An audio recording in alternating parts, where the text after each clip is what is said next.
Nigerian billionaire businessman Aliko Dangote is a man who is very well known on the African continent and in fact all over the world for being Africa's most successful industrialist, someone who started his trade in business by trading just flour and sugar, and he has now built a conglomerate that has made him billions and billions of dollars, and he has recently expanded into one of the most lucrative commodities, oil, in his home country in Nigeria.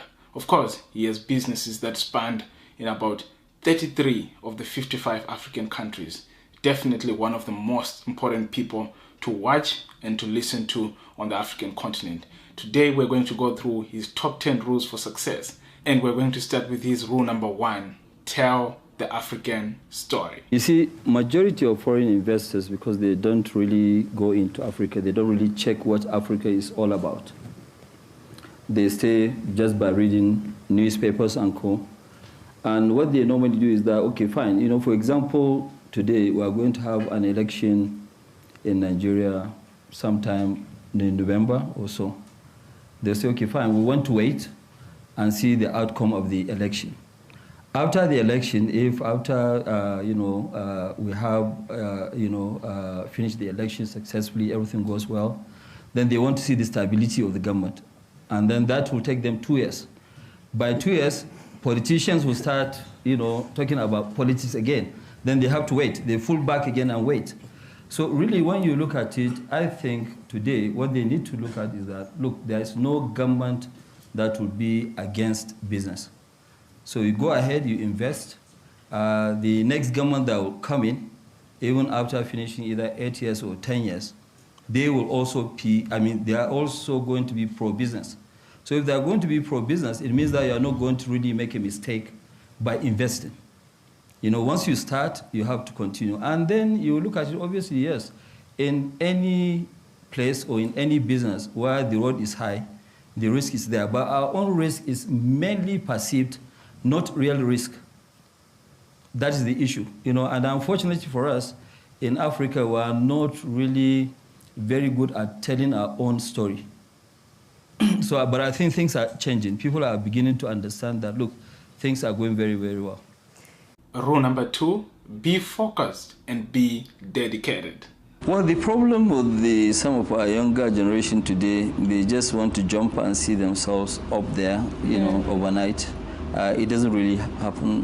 What you need to do is to be very, very focused as a person and be dedicated to whatever that you are doing. It is not really good for you to now go and try something, then after a month you just say, no, it doesn't work. You jump into something else.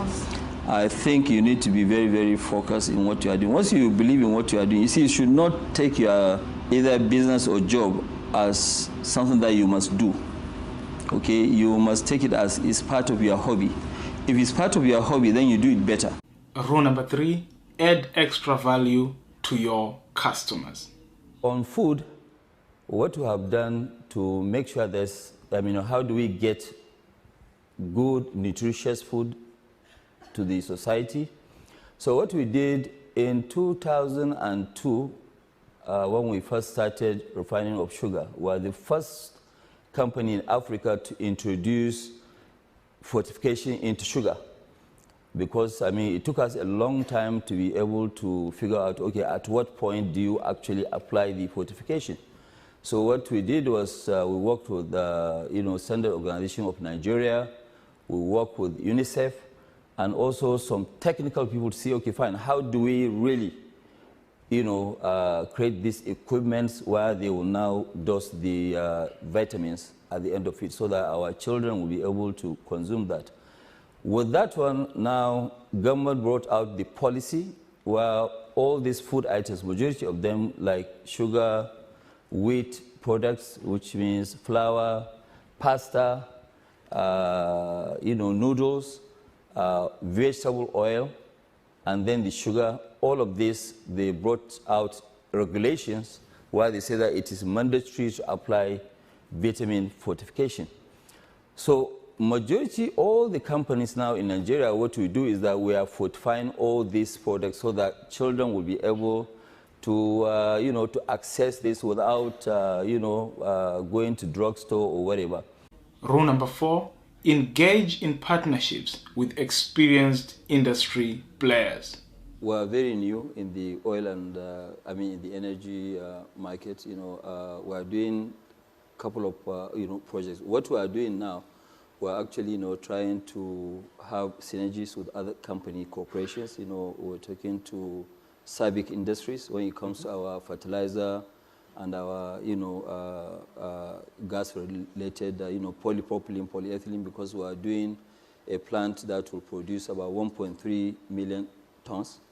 And Sabic Industries, they have quite massive, R&D, in about 6 locations. So we're actually partnering with them in that aspect. But majority of the workers that we have, because we are very new in the business, we have taken most of the operators for the last 2.5 years. We've been taking them out of Nigeria to now go for training and training and training. Of course, we have hired people with so many experience, 25 years, 30 years, but it's still a very new business for us because we are building the refinery, we are building the petrochemical, we are also doing a gas pipeline, which is taking gas. There's a lot of gas flaring in Nigeria. So what we are trying to do now is to actually stop that gas flaring by building 2 gas pipelines, subsea pipelines, which is about 550 kilometers, 2 of them, to take out about 3 billion scope of gas. So with this, you actually need a major team of people to be able to train them and make sure that they do the right thing. So we're actually in partnership with a lot. Even yesterday, I was having a discussion with His Excellency Sultan. Say, okay, fine, how do we cooperate together? So that is really where we want to make sure that we focus on. Rule number 5, choose your path in life and focus on it. Even when you go into politics, if the economy is not doing well, what are you going to rule? You want to rule people in poverty, right? Which is not right. So I think people who are specialists in politics, we will support the good ones.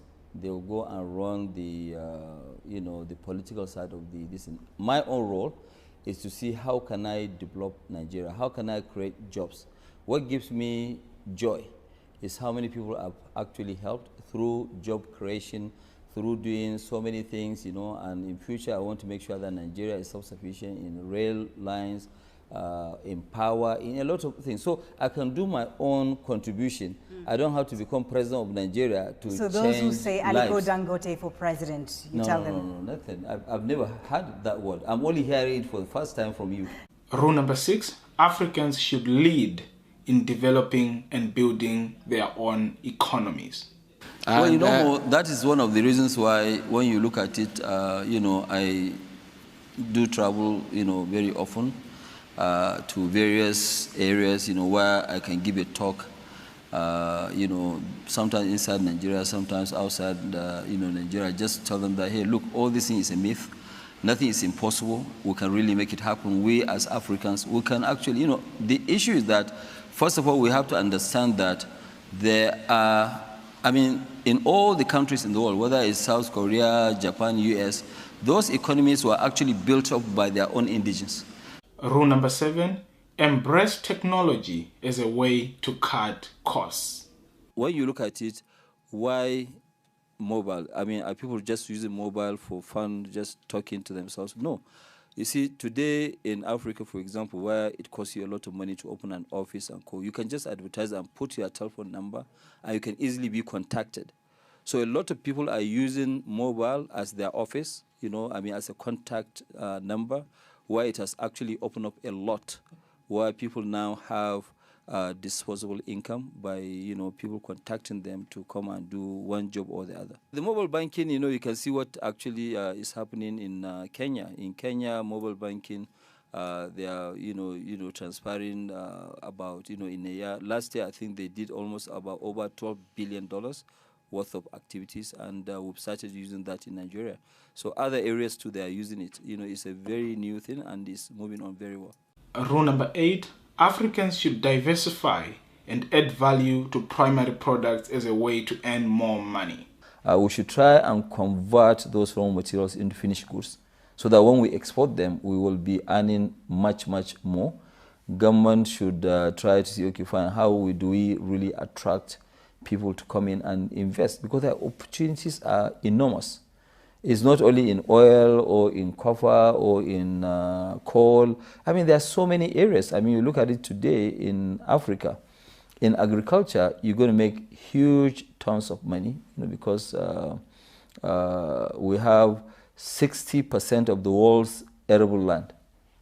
So with that, you cannot really go wrong. And you go back and look at countries like Nigeria, Cote d'Ivoire, Cameroon, all these countries before, they were living on agriculture. Okay, but unfortunately, oil came in and everybody thought, well, look, we've had enough. Oil is good enough to give us all what we needed. There was no zeal in terms of growing the other various sectors. So people just jump on oil, and even somebody who is just a peasant farmer in the village want to take a bit of, a cut in terms of getting his own oil share.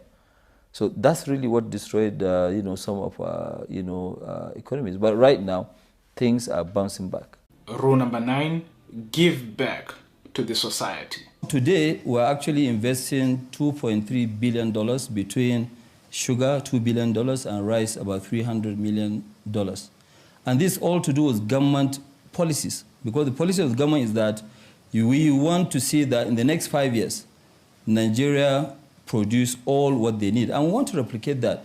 In West Africa alone, the import of sugar is 4.5 million tons, but rice is worse, it's 13.2 million tons in just West Africa.